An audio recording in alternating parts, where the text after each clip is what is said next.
Hello guys, welcome back to this channel. Guys, इस video में हम लोग बात करेंगे यस बैंक लिमिटेड के बारे में। लेकिन शुरू करें उससे पहले आपसे रिक्वेस्ट करूंगा कि अगर आप इस चैनल को फर्स्ट टाइम देख रहे हैं तो सब्सक्राइब करके बेल आइकन को हिट कर लीजिए ताकि नोटिफिकेशंस आपको वीडियोस की मिलती रहें और आप सबसे पहले उसे देख पाएँ।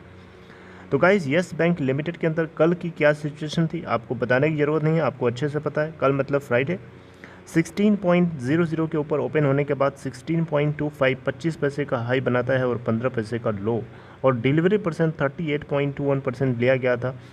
मार्केट कैप देखें तो यस बैंक लिमिटेड की 39,837.30 करोड़ रुपए है। और अगर टोटल वॉल्यूम देखें तो कल यानी फ्राइडे को ट्रेड हुआ था एनएससी के ऊपर 81.9 मिलियन यानी 8,19,41,288। अगर हम बात करें यस बैंक लिमिटेड के 52 वीक लो की तो 11.10 का है और 52 वीक हाई है इसका 87.30 का। तो यस बैंक लिमिटेड को लेकर के एक खबर है जो आप लोगों के साथ डिस्कस करूंगा। ये खबर basically reserve bank of India से जुड़ी हुई है, इसलिए आप लोगों को बहुत ध्यान से सुनना है, समझना है। आपको पता है आरबीआई सेंट्रल गवर्नमेंट है, यानी पूरे बैंक्स का जितने भारत में जितनी बैंक्स हैं या एनबीएफसीज हैं उन सभी को गवर्न करता है, उन सभी के ऊपर अपना सुपरविजन रखता है, राइट। तो आइए देखते हैं गाइस। तो गाइस, आप लोगों को जैसा कि पता होगा, आई होप कि अगर आप पहले से मेरी वीडियोस देखते हैं तो आपको पता ज़रूर होगा, यस बैंक लिमिटेड बेसिकली एक एसेट रिकंस्ट्रक्शन कंपनी के रूप में एक बैड बैंक खोलना चाहता था। अपने ही बैंक के अंदर एक हाउस खोलना चाहता था जिसका नाम था बैड बैंक या एक ARC, asset reconstruction company, right. इसका मकसद क्या था, इसका मेन मोटो था, यस बैंक चाहता था कि वो अपने जितने उसके बैड लोन्स हैं उन सभी को उस बैड एआरसी के अंदर, एसेट रिकंस्ट्रक्शन कंपनी के अंदर ट्रांसफ़र कर देगा। और उसके अलावा और भी कुछ बैंक्स होंगे जो जिनके बैड लोन्स हैं, राइट, बैड एनपीएस हैं। एनपीएस अपने आप में खुद ही बैड होते हैं, राइट। तो इन सभी को ट्रांसफ़र कर देगा, लेकिन इसके लिए आरबीआई का एक अप्रूवल चाहिए था क्योंकि रिज़र्व बैंक ऑफ इंडिया के अंडर में एआरसीज आती हैं, ठीक है।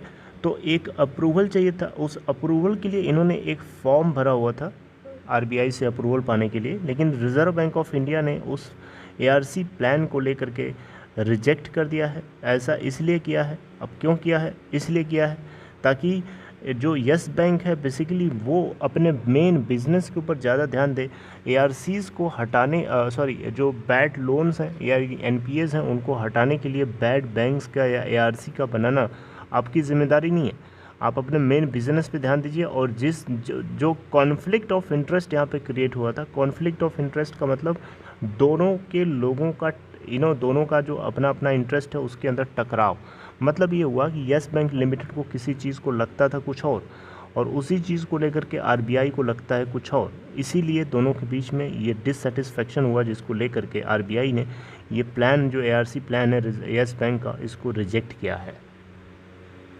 यहाँ पे एक इंटरव्यू लिया गया था रॉयटर्स की तरफ से प्रशांत कुमार जी का, और जो कि आपको पता है मैनेजिंग डायरेक्टर और सीईओ हैं इस बैंक के।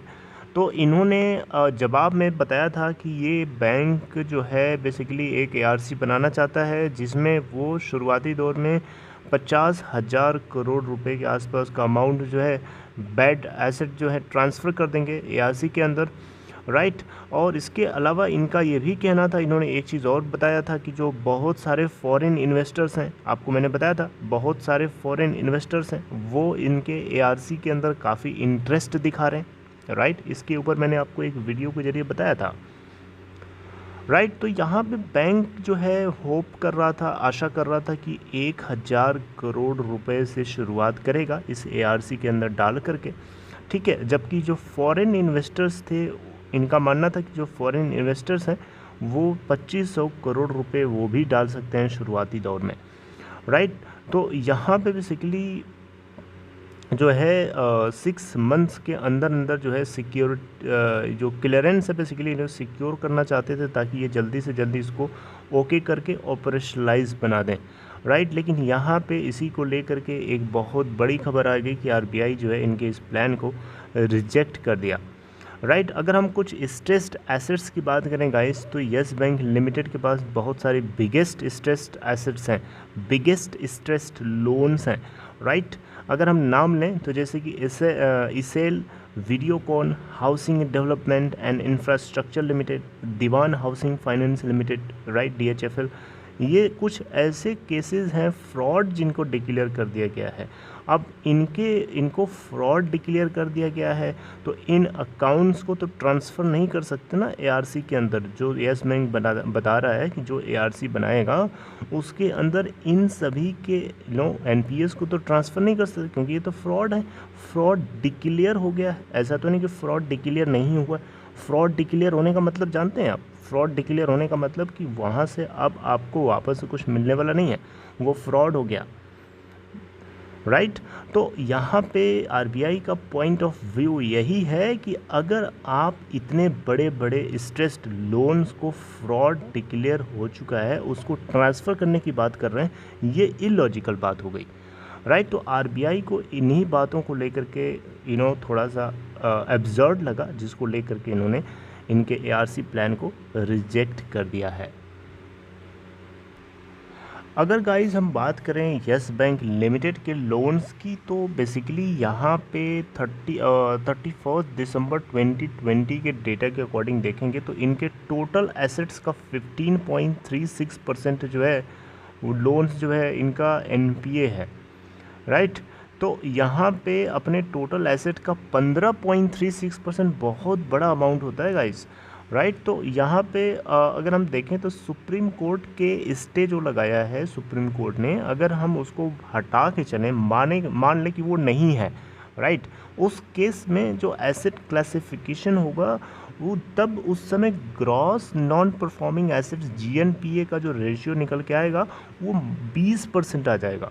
समझा, सुना आपने? 20% हो जाएगा अगर हम सुप्रीम कोर्ट के स्टे ऑर्डर को रिमूव कर दें, हटा दें, इग्नोर करके चलें। तो यहाँ पे यस बैंक ने बेसिकली यहाँ पे इन्होंने एक इंटेंशन दिखाया था कि जो डेट रिकास्ट होगी लोन्स की वो 8,062 करोड़ की हो सकती है as of 31 December 2020। Debt recast करने का मतलब हुआ डेट को रीस्ट्रक्चर करना। राइट। तो 8,062 करोड़ रुपए का ये डेट रिस्ट्रक्चरिंग करेंगे, रिकास्टिंग करेंगे।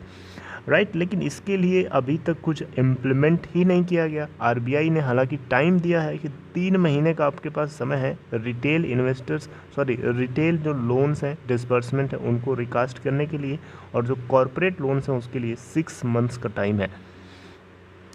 ठीक है। तो लास्ट के जो आने वाले कुछ क्वार्टर्स हैं, यानी फ्यूचर के जो आने वाले क्वार्टर्स हैं, उसमें हमें यहाँ पे यस बैंक लिमिटेड के अंदर एक सब्सटेंशियल इंक्रीज़ देखने को मिल सकता है स्ट्रेस में, इनके बैड लोन्स में। ऐसा इसलिए क्योंकि अगर सुप्रीम कोर्ट जो है स्टे हटा भी देता है, मान लीजिए उसने स्टे हटा दिया, उस केस में यहाँ पे ये बहुत ही ज़्यादा हाई चांस है, ज़्यादा चांस है कि इसके पास NPA ज़्यादा आएगा, क्योंकि इन्होंने जिनको लोन बांट रखे हैं उन इंडस्ट्रीज़ में कोरोना की वजह से बंदी थी, जैसे कि रियल एस्टेट हो गया, होटल इंडस्ट्री हो गई।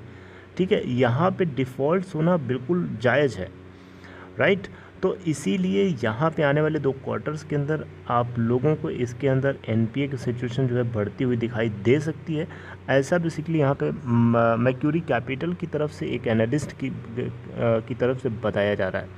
राइट। और आपको क्या ऐसा नहीं लगता? आपको भी ऐसा लगना चाहिए। आई होप आपको भी ऐसा फील हो रहा होगा कि ऑब्वियसली सुप्रीम कोर्ट अगर अपना स्टे हटा देता है, इस केस में डेफिनेटली इन बैंक्स जिन लोगों ने बड़े बड़े घरानों को लोन दे रखा है, बड़े बड़े होटल इंडस्ट्रीज़ को, रियल एस्टेट बिजनेस वालों को, कॉरपोरेट्स को, तो डेफिनेटली वहाँ पे चांसेस ज़्यादा हैं कि इनके NPA बने, क्योंकि कोरोना वायरस की वजह से पैंडेमिक था, बिजनेस ठप था, उनकी इंडस्ट्री चल नहीं रही, तो वो कहाँ से लोन चुकाएंगे? जेब से तो चुकाएंगे नहीं, वो भी अपना बिजनेस करते हैं, बिजनेस से ही तो चुकाएंगे। एक चीज़ और आपको बता देता हूँ लास्ट में, यस बैंक जो है 15,000 कैपिटल जो है रेस कर चुका है, और आने वाले कुछ दिनों में ये 10,000 करोड़ रुपए जो है और रेस करने की बात कर रहा है। राइट। तो आने वाले टाइम में, यानी इसी साल में आने वाले कुछ मंथ में ऐसा हो सकता है।